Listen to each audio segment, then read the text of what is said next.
right, I'd like to welcome everybody to our amazing YA Keynote event today as part of the Trinity Prep Author Fest. We have Samira Ahmed with us. She's the New York Times best-selling author of Love, Hate, and Other Filters, Internment, Mad, Bad, and Dangerous to Know. And she now has a middle grade book that just came out entitled Amira and Hamza, The War to Save the World. So we are so super excited to welcome Samira to the Trinity Prep Author Fest. And I have two of our wonderful freshman readers, Sky Johansson Williams and Addie Burgos, who are going to be moderating and asking Samira all the questions that everybody wants to know about her books and about writing. So I'm going to turn it over to them. Thank you so much for being with us. Thank you, Ms. Parker. So, hello, Mrs. Ahmed. Our first question for you is, what is your favorite genre to write about? Hi, Sky, and hi, Addie, and hi, everyone. I'm so excited to take these questions, and that's a great first question. So I love writing in different genres. Now, I think with the YA books that Miss Parker mentioned, Love, Hate, and Other Filters, my very first book, my debut was YA contemporary fiction. Internment, my second book, was what we call speculative, but it's near future speculative, meaning it's set like 15 minutes into the future. My third book, Mad, Bad, and Dangerous to Know, has two parts, right? There's two POVs set in two different times. So the point of view that's set in today's time is a contemporary story, but then there's the other point of view story, which is set in the past. So that little piece has a historical fiction element. And my middle grade book is a fantasy. And as you can see from my shirt, I'm also writing Miss Marvel comics now. So I'm an author who loves to write across genres because for me as a writer, I love the challenge.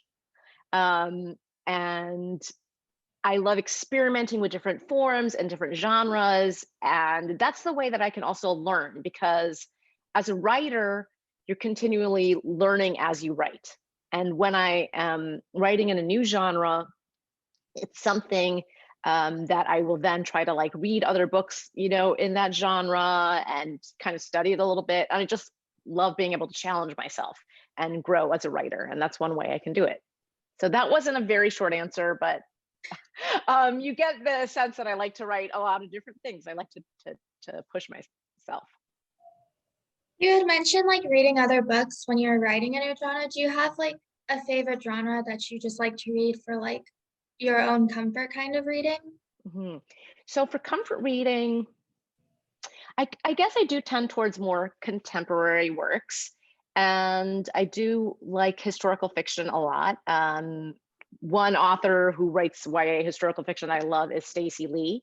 Her most recent book is called Luck of the Titanic. I just think she's an incredible writer.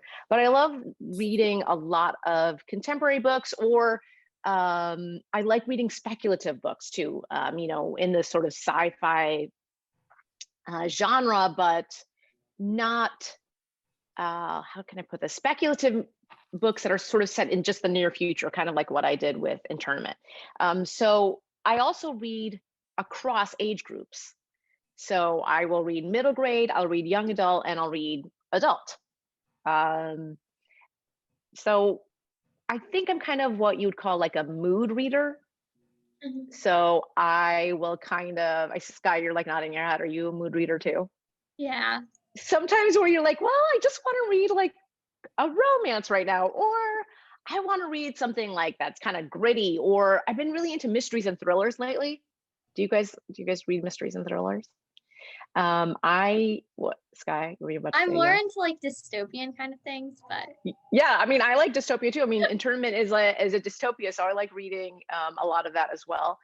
I don't know. I think it depends on my mood. Like I just read Karen McManus's new book, which is a great thriller, and I just read a mystery. It's actually an adult mystery set in Northern Ireland. So I don't know.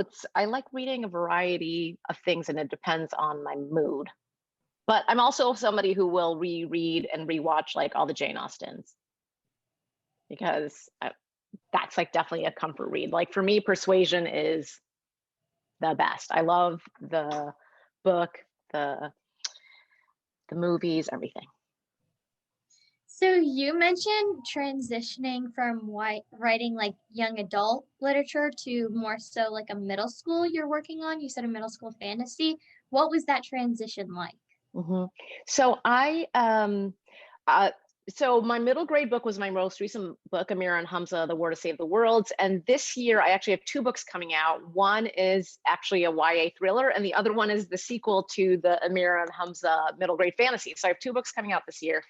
And it's really interesting because the voices are so different, right? When you're writing a thriller that has more of that's exploring truth and lies and you know, white supremacy and Islamophobia, that has a very different voice than writing middle grade fantasy, which is more whimsical and sort of fun. And there's like, you know, more puns and silly jokes. And, you know, the character ages are different. In Amir and Hamza, it's a 10-year-old and 12-year-old. And then in my young adult fiction, I mostly am writing around, you know, 17-year-olds or so.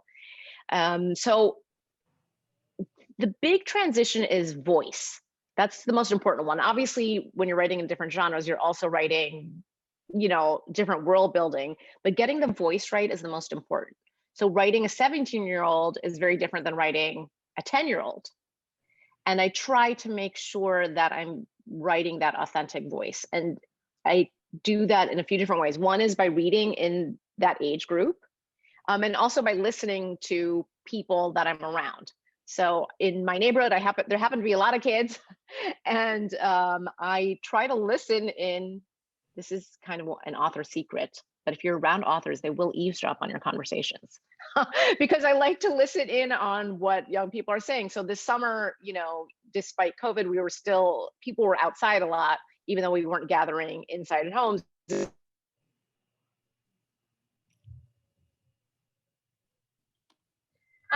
Miss Ahmed, I think you cut out a little bit, like your audio.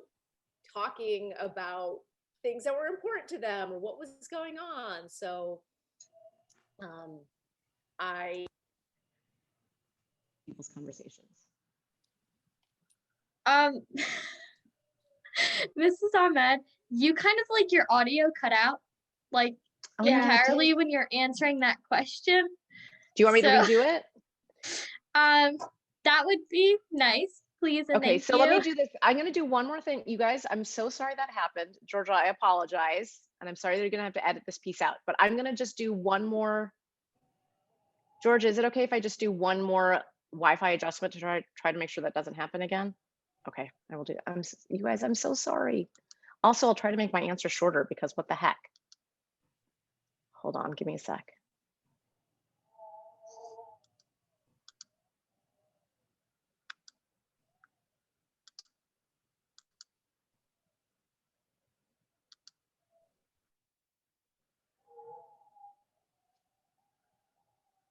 Okay, this better work.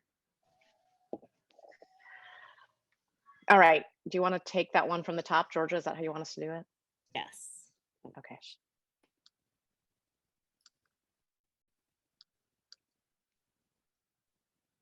That was. Which question were we on? I don't remember.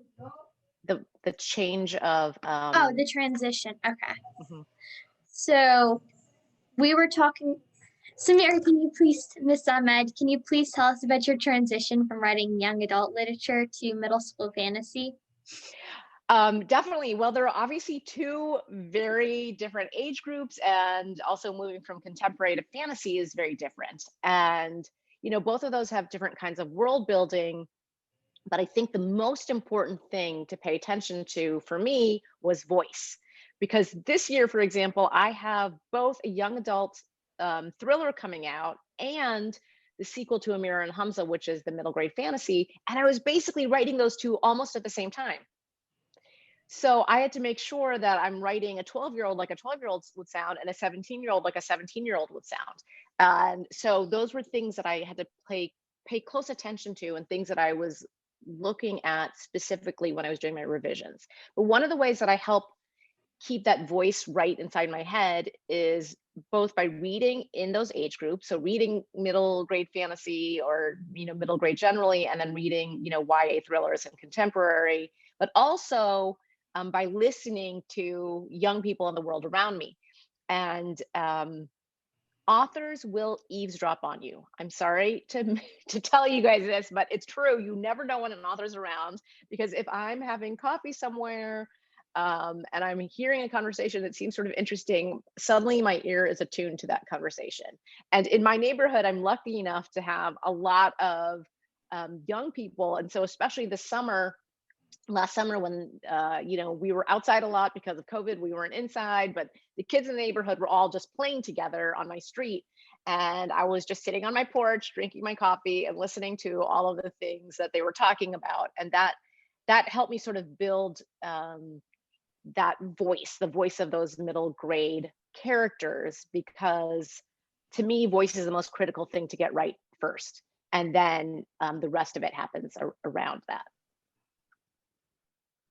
So like which of your voices or like main characters would you say like was the most difficult or challenging for you to write? I would say that my book that's coming out in May, Hollow Fires, was probably the most difficult book for me to write. And it's a story of a murder of a young boy. And it is also a dual POV. It follows this young woman, Sophia, who is a journalist at her high school. She's the editor of the school newspaper, and she's haunted by the voice of a dead boy. And I also write the point of view of that dead boy, like from his voice as a ghost. And I think that character was really hard to write because it was really sad. And I was drawing on, sad realities of young people who have been hurt, but also just from my own past and people I've lost. So that was probably, their two voices were definitely the most challenging, because Sophia is a young woman who wants to find the truth of what happened to this boy. He was a young Iraqi refugee who went missing, and no one seemed to care too much about him. As we see so often in the real world when we're following the news, when people of color go missing, they don't always get the same amount of attention as when a white person goes missing. And so that was a big part of this, and looking at how media approaches crimes that are committed against some people versus others. And I was, writing this also at the time with this big rise in, anti-Asian sentiment and, Asian hate and crimes against Asians that were increasing. And so I think all of that kind of put together really made that story and those voices the hardest for me to write. In writing your most challenging book, what was the writing process you took? Was it the same as your other books, or was it different? Did you choose to write as you go, or did you plan it all out? So I have developed sort of a method or style to start my writing process. Every book is different, and so some books lend themselves differently to different things. But one thing I learned when I was writing my debut novel, Love, Hate, and Other Filters, is it came out of the fact that I didn't know how to start that book. Like I had an idea for a story, and I was like, okay, I think I know what I want to say, but how do I actually write a book? And I was reading a lot about how to write a book, and everyone's process is very different. And so I developed a process that I thought worked for me, which is I first write a short story in the voice of the main character. Now, that short story, which I call kind of my treatment. Now, it's not a very polished story. It's just a draft. Only I'm going to see it. But it helps me get the voice of that character. And it helps me understand if this story is going to have legs. Like, is this a character and a world I want to live in for like a year and a half and write 80,000 words about and hundreds of pages? And that treatment really helps me start to understand my characters and where I want to go in the story. Now, that short story that I write doesn't mean it contains the entire arc of the novel. It's just like a little vignette about that character's life. So I use that as sort of my jumping off point. Anytime I have an idea for a story, I will do that to see if I can flush out whether it's a good story to write. And over time, you know how I said earlier that, as a writer, you're always learning as you write, right? And one thing that I have changed over time is I've gone more from being what we call a pantser, someone who, like with my first book, kind of had an idea of what I was going to do, but then just was like, I'm just going to write this whole book, to what I do now, which is much more plotting. I, for both my middle grade novels and for Hollow Fires, I wrote a much longer synopsis than I had in the past. And in fact, for Amir and Hamza, I think my synopsis was really like 18 pages. So that was a pretty long synopsis. And I really kind of put out there what I was going to have happen with each, in each beat of the story. And the same thing for Hollow Fires. I have kind of a unique structure for Hollow Fires in that I also incorporate found documents like, blogs and newspaper stories and, press and all that kind of stuff. So that structure was very unique, and I had to be more methodical in planning it. That still allows me, some people will ask, well, if you're planning it so much, doesn't it kind of take the fun out of it? But for me, it doesn't, because I find that having that structure allows me to have a lot of freedom of creativity within the structure without me having to worry too much about like, okay, what's going to happen next? And I don't know what I'm going to do. So now I plot my novels much more in advance. Has becoming a published author, has it influenced the way that you've read like other books and stuff? Mm-hmm. Addie, I love that question because I was actually just writing about this in my journal. So I journal, like I free write every day, just because I think it's a great practice, just to get your thoughts out. It's sort of like an info dump from your mind. And I was just recently thinking a lot about how being a writer has changed how I am as a reader. And I think it's because of course, I love reading and I'm trying to read as much as possible. And I actually wish I could read a lot faster because there's so many books I want to read.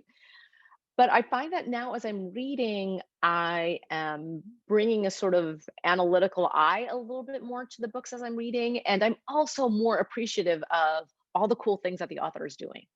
Like sometimes how you might read a book and you think, I wonder if this is foreshadowing of something, because it seems like the author's mentioned it. I'm going to just put that away in the back of my mind to see if it comes out later. And then it does. And you're like, oh, I figured out this little puzzle. That's cool that the author did this. So I find myself doing that a lot more. And it just gives me this great sense of awe at what other writers are doing. So I definitely am bringing my writing brain to my reading life, if that makes sense. And I found that I look at story in a different way. I think, even though I'm a very linear writer, that means I write from like the beginning to the end. Some writers write like, I'm going to write the beginning and then I'm going to write the end and then I'm going to write chapter 22. I can't do that. I'm a very linear writer, but at the same time, I'm starting to see story when I approach it as a whole. So I can see the things unfold in my mind, kind of like a movie almost. So I can see what's happening later on, even though I'm writing something in the beginning. And I think that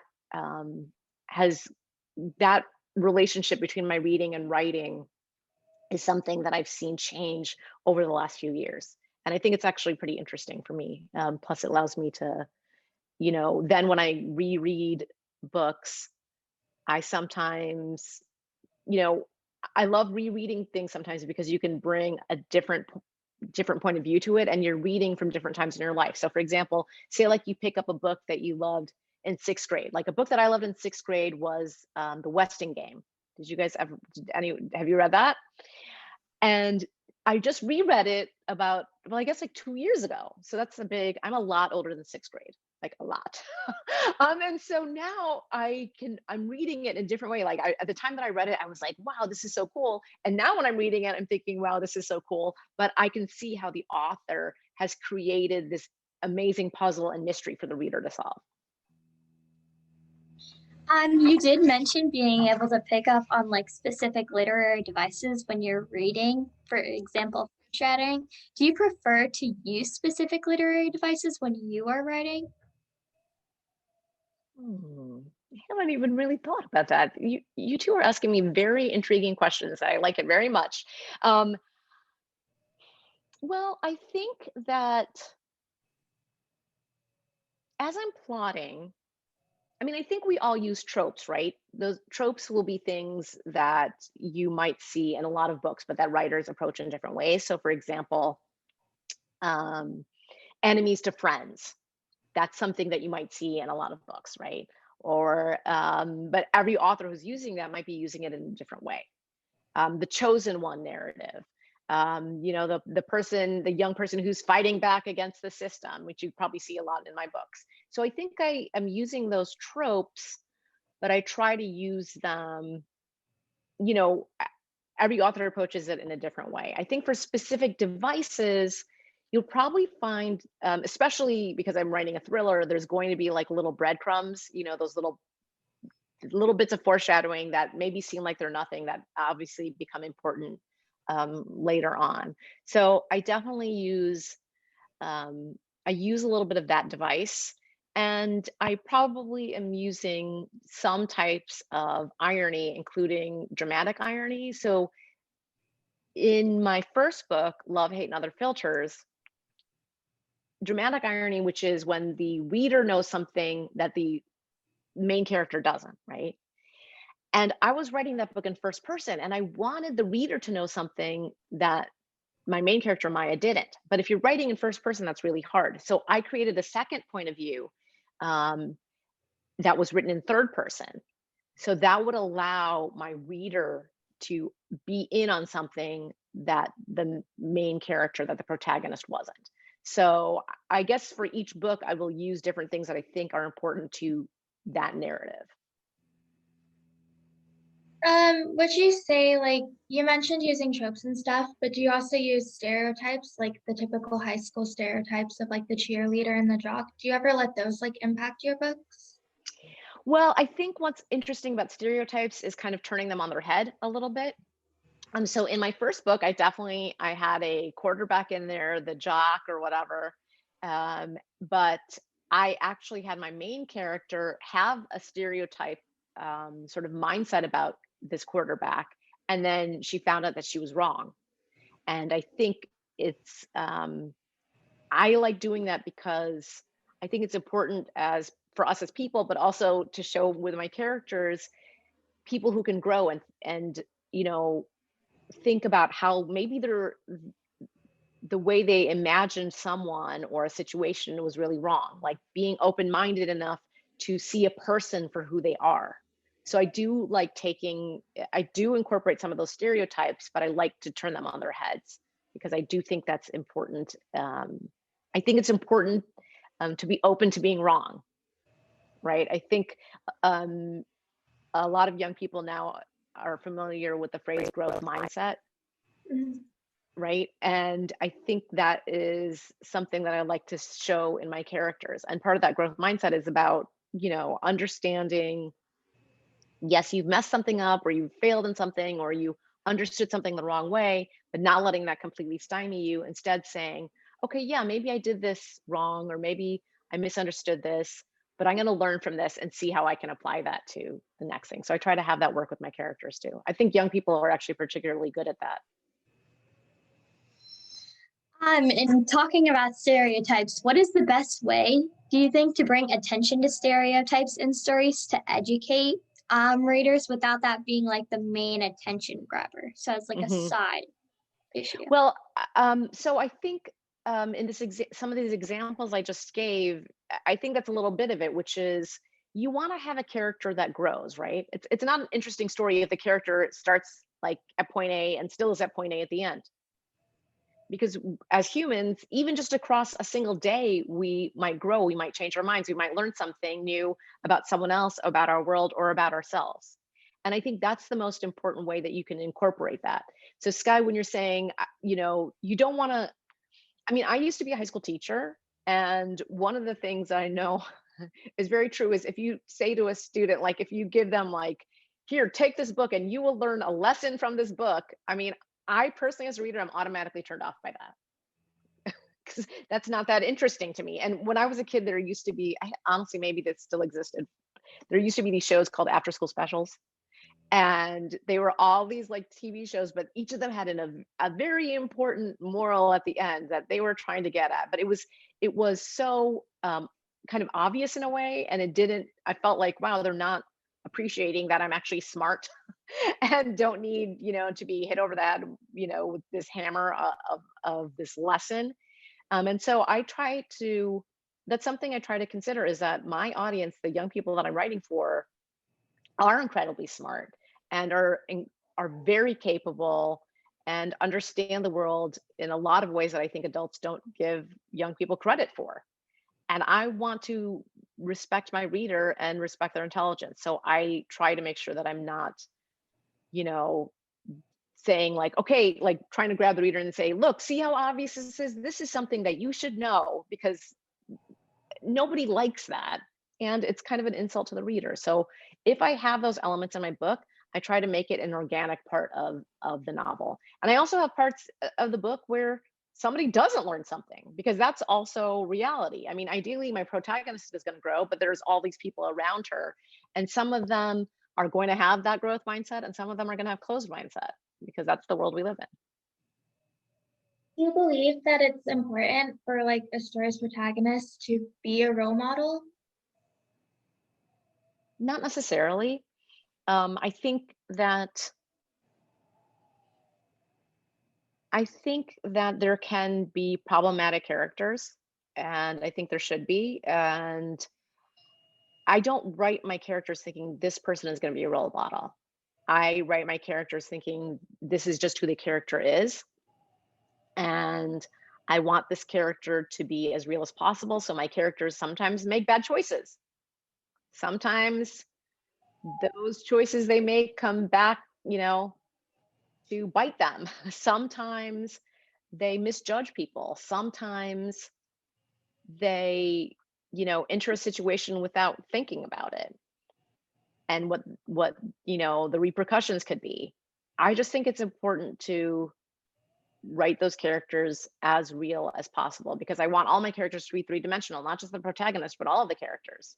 I mean, in a lot of my books, the parents are there. I know sometimes you don't always see the parents in YA books, right? But I like to have that. I mean, I'm, from an immigrant family, and so parents were always very much present in my life. But I also try to write the parents as they're not perfect at all. Being an adult does not mean you're perfect. Being an adult, you can make lots of mistakes too. And I want those parents to also have, consequences for their actions. In my first book, there is, some situations that arise with the parents where Maya's really butting heads with her parents and doesn't want, they have expectations on her that she doesn't agree with. And that's not fully resolved by the end. They're working towards resolution, but sometimes, you continue to have some of those conflicts, even if you're trying to work it out, even if you love each other. So I just try to make those characters as real as possible, because I think that's how young people can see themselves in the book. If I just create this sort of like hero on the pedestal, that to me is not an accessible person. Which, if any, of your main characters is like you, or how did your like childhood and teenage years influence your characters? Well, I don't write the characters. I write all my characters to be their own person, right? So I don't have any sort of, I don't really have autobiographical elements in the characters, except that my characters do have the same sort of intersectionalities and identity background as me for the most part. They are often, the main characters are often Indian, Muslim, children of immigrants, or, grandchildren of immigrants. And all of those are things that I experienced personally. I do write a lot about prejudice and, bigotry that young people face. And I face that as a young person. So I do incorporate that into my books, but that's incorporating, I guess, the experience and the feeling of that, like the feeling of being confronted by a racist for the first time is, I think, something that you don't forget. It's a feeling that I remember my first experience with racism. I was just 7 years old, and it's a feeling that I can still remember very viscerally. So that definitely is in my books. I try to capture that feeling in my books because I think that's an experience that a lot of people can understand, unfortunately. So I do try to draw from some of my experiences, but not in an autobiographical way, if that makes sense. More in like sometimes in a sensory way, sometimes, just in an emotional way, or sometimes in an intellectual way, but not necessarily in the actual experience itself.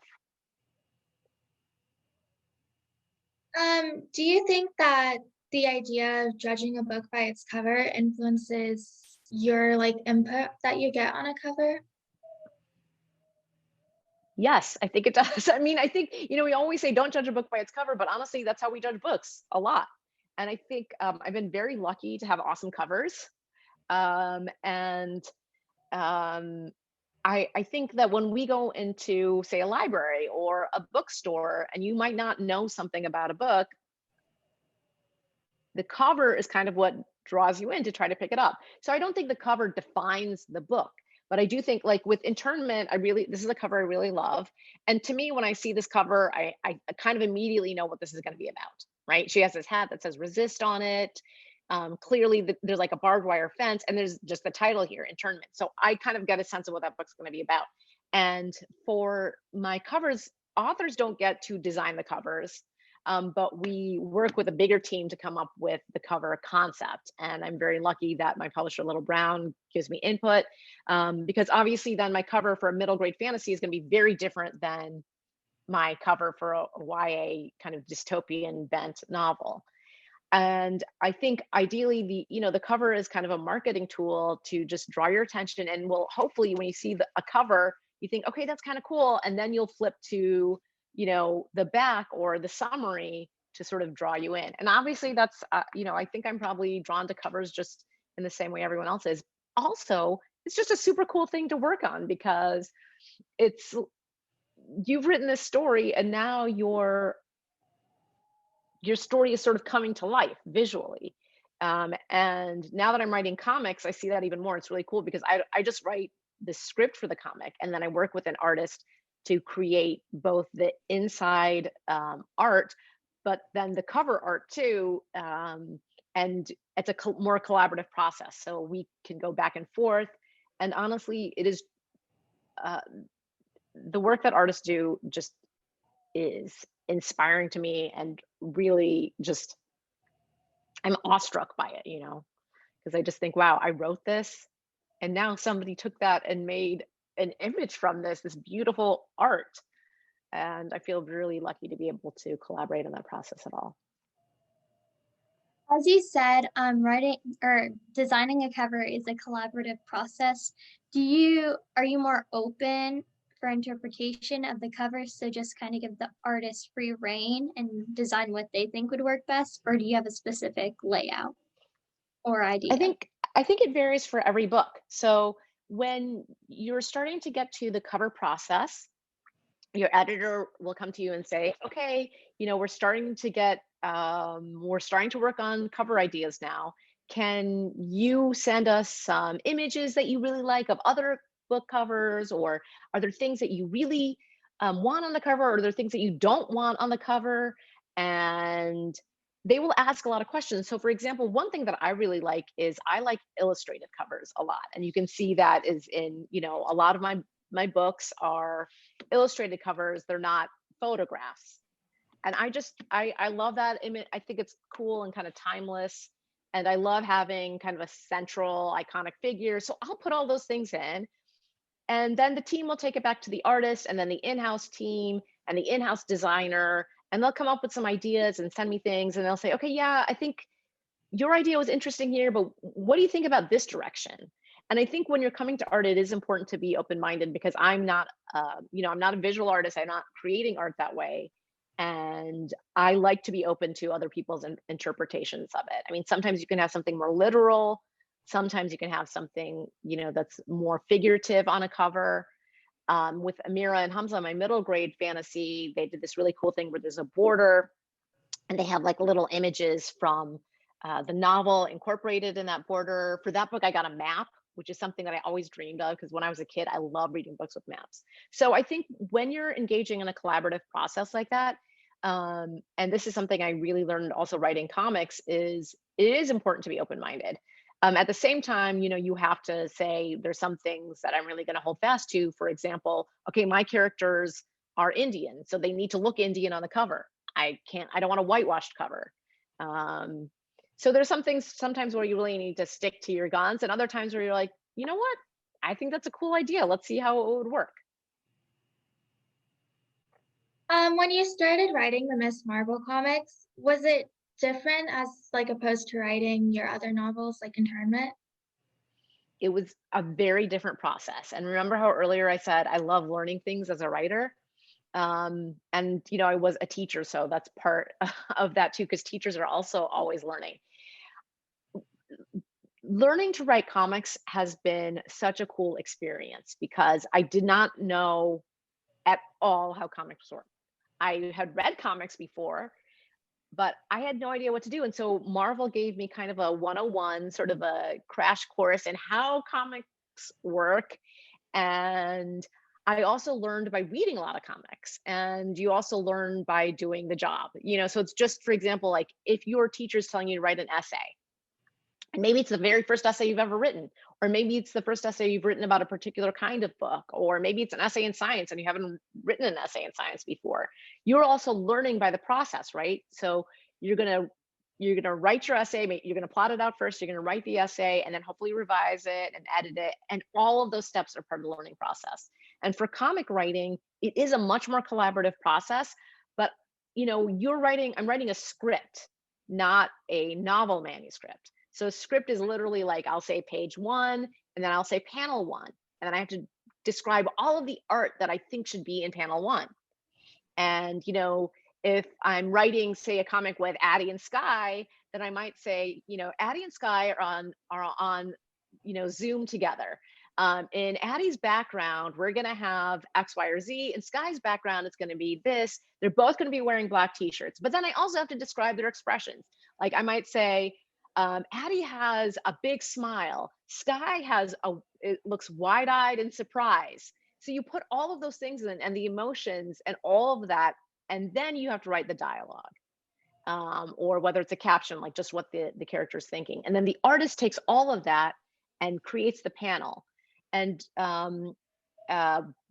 but first you have all this back and forth with your editor on what works, and then the artist does what are called the layouts. So he sketches things out. And then I, as the writer, and then the editors will say, well, I actually think it should be the door, Sky's door should actually be to her left and not to her right, because when somebody comes in the room, she has to be surprised and she's not going to be able to see it out of the corner of her eye, or some very specific things. And then he makes the inks, which are the more specifics. And then when we finalize it, it goes to the colorist, because the artist who's drawing the inks doesn't add the color usually. Then the colorist adds the colors, and I'll say, well, I think, this character is Turkish, so her skin tone should be a little bit more like X. And I want this new character's hair to be like Y. And then the letterer, puts all the lettering things in, and that's another part of the editorial process. So you can see it's very, very different than a novel, and there's a lot more people involved. And it's been a learning process, and I'm very lucky to work with a cool team. So that was a very long answer to your short question, but they're very, very different. Do you set personal goals for your writing? So like you have to write X amount each week or month or year? I do. And it can vary depending on what I'm on deadline for. So this year I have 2 books coming out. So that means last year I was basically writing 2 books at the same time. And I was also writing 5 scripts for Miss Marvel. So that's a lot of writing. And so I do sort of focused writing. So I have a hard time, say, writing 2 different books on the same day. So what I will then do is just do focused writing, and I'll say, okay, for 2 weeks, I'm going to just write for Hollow Fires. And then I will literally pace out, like, I need to have a first draft done by this time, or I need to have the first 10 chapters done by this time. And how many words do I need to write per day? And I literally I use Pacemaker Press, which is a website, to literally count those words. Now, I don't always make the word count. Sometimes I write more, sometimes I write less, but it gives me a little bit of a guide. And that actually helps me a lot, especially when you're on multiple deadlines and you know that you have to write this book, you're on a deadline for it. And sometimes things happen where you get stuck, right? Like, oh no, this chapter did not work out the way I wanted it to. And then you have a choice. Am I going to rework this chapter, or am I going to finish this whole thing and then read it from the beginning and then revise that chapter after I finish the whole novel? So you have to make those kind of decisions as you're going along. So I do plot out my time, and I do set goals for myself. Not every author, works well that way, but I'm a very deadline oriented person. And so that helps me out. I think that I think a lot of times people ask me for writing advice, and I say the most important writing advice is knowing yourself, because you have to know yourself to know what method is going to work for you. And I have found this method that works for me. Do you remember like what the first book that made you fall in love with reading was, or even like the first book that made you cry? Well, so when I was a kid, I really loved this book called Island of the Blue Dolphins. And I must have reread that book like, many, many times. And The Weston Game was another book that I really loved. And I think those are two very different books. The Weston Game is really this puzzle book, right? This mystery. And Island of the Blue Dolphins was about a young girl who basically gets left alone on an island, and everyone else in her tribe and family has gone. So it's like a survival story. And I think with that one, I related to it because, she is this young girl, and she was isolated, she was struggling to survive. And I think I felt like I could see a little bit of myself in that story. When I was growing up, I was one of the only students of color in my whole school and in my whole town. And so that was an isolating experience. And so I like seeing how she, sort of worked her way out of it. And I think that book I probably read around 4th grade or 5th grade. So yeah, I think that was one book that definitely kind of captured my imagination. What advice would you give aspiring writers? Well, my first little bit of advice was really know yourself and what works for you, and don't be afraid to try different things. That is really important. Like I said, when I was writing my first book, I wasn't sure how to start. So I tried a lot of different things and kind of bombed on a lot of them. And then I found a method that worked for me. And I was like, okay, this is cool. And be okay with, I'm going to use the word failure. Be okay with failure, even though I don't think it's failing to do something wrong. But be okay with those stumbling blocks. Be okay with not being perfect, and know that the most important thing to do is to keep trying. And, one of the most important parts of writing is rewriting. I mean, authors rewrite and revise our books so many times before they become a book, right? And I a lot of times say with Love, Hate, and Other Filters, my debut novel, this book is 65,000 words, okay? My very first draft of this book was 120,000 words. Right, yes, I see your eyes getting big because you're thinking, Samira, what did you do with those 55,000 extra words? What were you doing? I had a whole character that I had to cut out. I had other, subplots that I completely cut out. I changed the voice. This was originally written in 3rd person, and I changed the whole thing to 1st person. I made so many changes in that because I wanted to serve the story and write the best story I could. And going back to that idea of the growth mindset, that's so important as a writer, which is trying and trying again until you can get the story that you think really shines. So that's what I would say. And also, I just want to say to all the writers out there and to all of you, I think it's awesome that you're writing. And if you write, you are a writer. And I just encourage everyone to do that as much as possible. And I love when I see young people writing and sharing stories.